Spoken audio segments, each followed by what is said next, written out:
August 19, 2025. After 43 years on death row, Kayle Barrington Bates was finally executed. But this isn't just another death penalty case. This is the story of a brutal attack that shocked a small Florida town back in 1982. A man from West Palm Beach who's been on Florida's death row for 4 decades is to be executed. Now, back in 1982, Kayle Bates abducted and murdered a woman from a Bay County insurance office. Janet White was just 24 years old. She worked at a State Farm office in Bay County. She thought she was safe. She was wrong. What happened that June afternoon changed everything. A lunch break turned into a nightmare. A simple insurance office became a crime scene. And one man's actions led to over 4 decades of legal battles. So what really happened, and why did it take 43 years for justice to be served? Let's find out. This video contains educational content based on court records and news reports. We'll explore the facts of this case, the long legal process, and ask the tough questions about justice in America.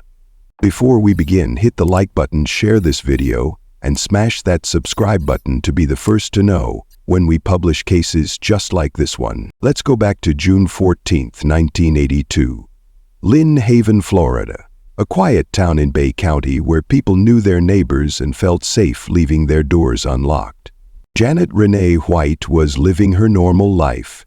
She was 24 years old, newly married, and working at the local State Farm insurance office. Janet was the kind of person everyone liked. Friendly, hardworking, always ready with a smile for customers who walked through the door. That Monday started like any other day. Janet arrived at work, handled phone calls, processed insurance claims, and helped walk-in customers. When lunchtime came around, she did what she always did. She locked up the office and headed out to grab a quick bite. It was a routine she'd done hundreds of times before. Lock the door, walk to her favorite lunch spot, eat quickly, and get back to work. Simple, safe. Or so she thought. But while Janet was enjoying her lunch break, someone else had different plans. Kayle Barrington Bates had been watching. He knew her routine, and he was already inside the office, waiting for her to come back. She had no idea someone was already inside, waiting. When Janet returned from lunch that afternoon, everything seemed normal. She walked up to the State Farm office, keys in hand, ready to finish her workday. But the moment she stepped inside, her world turned into a nightmare. Kayle Bates was there. He'd broken in while she was gone. He surprised her the second she walked through the door. Janet let out what witnesses later described as a bone-chilling scream. It would be her last cry for help. She fought back. She tried to get away, but Bates was stronger. He quickly cut the phone cord, making sure no one could call for help. Then he did something that shows just how planned this attack was. He forced Janet out of the office and into the woods behind the building, away from any chance of rescue. What happened next in those woods was brutal. Bates beat Janet repeatedly. He strangled her. He stabbed her in the chest. He attempted to sexually assault her. And as if all that wasn't enough, he stole her diamond ring right off her finger. The medical examiner would later count approximately 30 contusions, abrasions, and lacerations on Janet's face and body.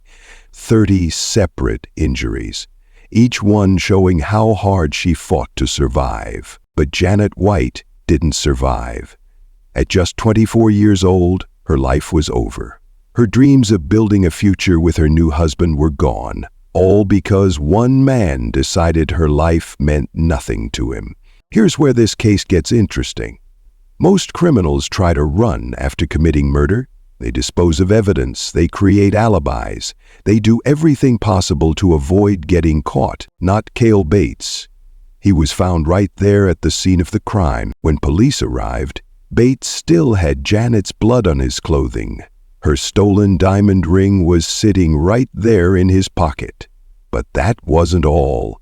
Investigators found fibers from his pants at the crime scene. His knife case was there. His hat was there. Even a watch pin that matched his watch. And then there was the DNA evidence. Semen was found on both his underwear and Janet's. proving the attempted sexual assault. This wasn't a case where police had to build a circumstantial case. This wasn't about finding the right suspect. Kayle Bates was caught red-handed with overwhelming physical evidence. Now you might be wondering, how does someone get caught this red-handed and still spend 43 years fighting it? Well, that's where this story gets complicated. With all that evidence, you'd think this case would be pretty straightforward. And at first, it was. Kayle Bates was charged with first-degree murder, kidnapping, attempted sexual battery, and armed robbery. 4 serious charges that could each put him away for life. The trial took place in Bay County in January 1983, just 7 months after Janet White's murder. Back then, the justice system moved a lot faster than it does today. Bates' defense team didn't have much to work with. How do you defend someone who was caught at the crime scene with the victim's blood on his clothes and her ring in his pocket? They tried, but the evidence was overwhelming. On January 20th, 1983, the jury found Kayle Bates guilty on all counts. Every single charge. The next day, they had to decide his punishment. This is where it gets serious. The jury had to choose between life in prison or the death penalty. After hearing all the evidence about how brutal Janet's murder was, 11 out of 12 jurors voted for death. Only one juror wanted to spare his life. On March 11, 1983, the judge followed the jury's recommendation. Kayle Bates was sentenced to death for Janet's murder. He also got life sentences for kidnapping and armed robbery, plus 15 years for attempted sexual battery. Case closed, right? Wrong. This is where things get frustrating if you believe in quick justice. In 1985, the Florida Supreme Court looked at Bates' case. They agreed he was guilty, no question about that. But they had issues with how his death sentence was decided, so they sent the case back for a new sentencing hearing. Later that same year, 1985, Bates was sentenced to death again. Same outcome, different process. In 1987, the Florida Supreme Court said the death sentence was fine this time. Everything looked final. In 1989, the governor signed a death warrant. Bates was supposed to be executed, but at the last minute, the execution was stopped. And this is where Bates' story becomes a masterclass in working the system. What should have been a straightforward case turned into decades of appeals, motions, and legal challenges. Every time it looked like justice was about to be served, another lawyer found another reason to delay it. The pattern was set. Bates would spend the next 30-plus years finding new ways to avoid the electric chair, and later, the lethal injection table. Before we get deeper into the legal mess that followed, let's talk about who Janet White really was, because in all these court cases and appeals, it's easy to forget that a real person lost her life that day. Janet was just 24 years old. She was a newlywed, still in that happy phase of marriage where everything feels possible. She and her husband were building a life together in Bay County. They had plans, dreams, a future they were excited about. At work, Janet was the kind of employee every boss wishes they had. She worked hard, showed up on time, and treated every customer like they mattered. Her colleagues at the State Farm office loved working with her. She made the workplace better just by being there. Janet wasn't doing anything dangerous for a living. She wasn't a police officer or a firefighter. She sold insurance. She helped people protect their homes and cars. It was about as safe a job as you could imagine. That Monday, June 14, 1982, started like hundreds of other days for Janet. She got ready for work, kissed her husband goodbye, and headed to the office. During her lunch break, she probably thought about what to make for dinner, or maybe weekend plans with her husband. She never got to go home that night, never got to see her husband again, never got to have the children they probably talked about. All because Kayle Bates decided her life didn't matter. Janet's murder sent shockwaves through Bay County. This was 1982, remember? Small towns in Florida were still places where people felt safe, where women could work alone in offices without fear.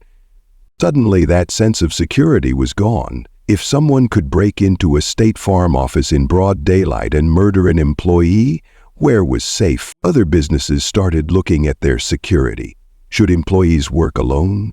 Should doors stay locked during business hours? Questions that nobody had to ask before Janet's murder. But the biggest impact was on Janet's family. Her husband lost the woman he'd just married. Her parents lost their daughter. Her friends lost someone who made their lives brighter. The community rallied around Janet's family. They demanded justice. They wanted Kayle Bates to pay for what he'd done. They thought justice would come quickly. They had no idea they'd be waiting over 40 years. While Janet's family was grieving, Bates was just getting started with what would become one of Florida's longest-running death row cases. So Bates was on death row, and it looked like his appeals were running out. But in 1992, something happened that gave him new hope. The Florida Supreme Court took another look at his case. This time, they found a problem. They said Bates didn't have good enough lawyers during his original sentencing.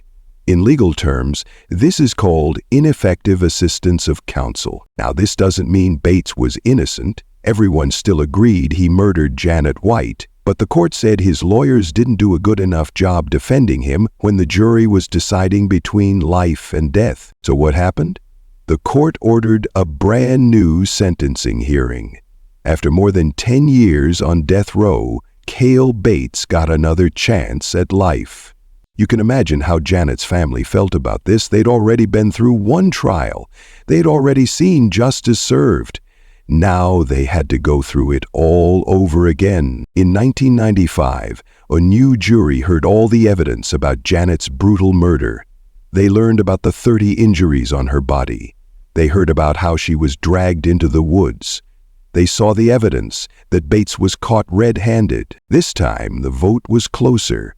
9 jurors voted for death, 3 voted for life. But 9 out of 12 was still enough. On July 25, 1995, Kayle Bates was sentenced to death for the second time, 12 years after his first death sentence. In 1999, the Florida Supreme Court looked at this new death sentence and said it was fine. In 2000, the U.S. Supreme Court refused to hear his appeal. Finally, it seemed like the legal process was over, but it wasn't even close. What happened next shows you how the death penalty system really works in America, or maybe how it doesn't work. Bates and his lawyers started filing appeal after appeal. They went to state courts and federal courts. They filed what are called habeas petitions, basically asking courts to free him or change his sentence. They requested DNA testing on evidence, even though DNA had already connected Bates to the crime. They challenged how the jury was selected. They argued that some jurors shouldn't have been allowed to serve. Then came the mental illness claims. Bates' lawyers said he had organic brain damage that wasn't properly considered during his trials. They argued he was mentally ill when he killed Janet and that this should save his life. Every time one court said no, they'd find another court to ask. Every time one argument failed, they'd come up with a new one. This is how the appeals process works for death row inmates. They can keep filing motions and appeals for decades. And here's the thing, sometimes these appeals work. Courts do overturn death sentences. They do find problems with trials that happened years ago, so defense lawyers keep trying, because occasionally they win. Meanwhile, Janet's family kept waiting for the justice they thought they'd gotten back in 1983, waiting for closure that never seemed to come. This is the reality of death penalty cases in America. The actual execution is often just the final chapter in a story that can last for decades. By 2024, Bates had been on death row for over 40 years. Most of his appeals had been rejected, but his lawyers had one more idea. In October 2024, they filed something called a Rule 3.575 motion. They wanted to interview one of the jurors from Bates' original 1983 trial. Why? They claimed this juror might have had a family connection to Janet White's family. If true, this could have been a big problem. Jurors aren't supposed to have personal connections to victims. But Justice John Curiel of the Florida Supreme Court wasn't impressed. He wrote that Bates' effort to interview his juror was 40 years too late. The court rejected the motion. Bates' lawyers took it to the U.S. Supreme Court, but on June 30, 2025, They refused to hear the case. After 43 years of legal battles, Kayle Bates had finally run out of options. The end of the road had arrived. With no more appeals left, Florida Governor Ron DeSantis did what governors do in death penalty cases. On July 18, 2025, he signed Kayle Bates' death warrant. The execution was scheduled for August 19, 2025. After 43 years on death row, Bates would finally face the punishment a jury gave him back in 1983. But even with a death warrant signed, Bates's lawyers didn't give up. They filed last-minute appeals with the 11th U.S. Circuit Court of Appeals. When that failed, they went back to the U.S. Supreme Court one more time. Nothing worked. Every court said the same thing. Bates had already had his day in court. Multiple days, actually. The legal system had given him every chance possible. August 19, 2025. After 43 years on death row, this was Kayle Bates' last day alive. The 67-year-old killer woke up at Florida State Prison near Stark, knowing exactly what was coming. No more appeals, no more delays, no more chances. When prison officials came to offer him his final meal, Bates did something interesting. He refused it completely. He didn't want a steak dinner or his favorite dessert. He didn't want anything special to mark his last hours on earth. Among the witnesses gathering to watch the execution was someone very important. Randy White, Janet's husband. He was now in his 70s, and he'd been waiting 43 years for this moment. Think about that. He'd spent most of his adult life seeking justice for his murdered wife. At exactly 6:01 p.m., the lethal injection process began. But first, prison officials did what they always do. They gave Bates one final opportunity to speak his last words. This was Randy White's moment. After all these years, would he finally hear an apology? Would Bates show some remorse for destroying his life? Would there be any acknowledgement of the pain he'd caused? Bates looked at the witnesses. He looked at the prison officials. And then he made his choice. He said nothing. No apology, no confession, no remorse, nothing. He took the easy way out and deprived Randy White of the closure he deserved after waiting 43 years. The three-drug cocktail worked quickly. At 6:17 p.m., just 16 minutes after the process began, Kayle Bates was pronounced dead. After 43 years, Janet White finally had justice, but her husband never got the apology he'd waited for. Kayle Bates's execution closed one of Florida's longest-running death penalty cases. It shows how the system can take decades to deliver justice. Randy White finally got closure, even without the apology he deserved. What do you think? Was 43 years too long for justice? Let me know in the comments below. And don't forget to subscribe for more true crime stories that matter.